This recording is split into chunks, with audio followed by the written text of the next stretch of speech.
Message जाइथिले मिलिबो टंका आसंता काली account को आसिबो सुभद्रा टंका प्राय 18 लाख रु ऊर्ध्व महिला बैंक खाता को जीवो सुभद्रा योजनार प्रथम किस्तिर चतुर्थ पर्याय टंका।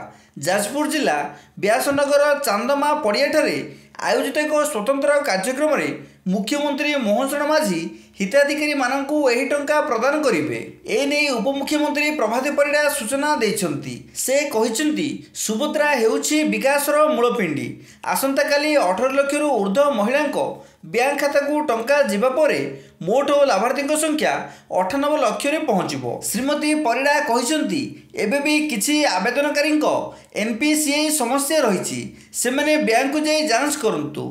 प्राय 9 लाख आवेदनकारी ई केवाईसी समस्या अच्छी यह आसंता 8 तारिख सुधा समाधान करथिले सही दिन तांकु सुभद्रा टंका मिलिबो। जदि एबे टंका पाइबेनी तेबे आसंता मासे मध्यरे ई केवाईसी दाखल करि परिबे। या परे मार्च 8 रे द्वितीय किस्ती उपकृत होई परिबे।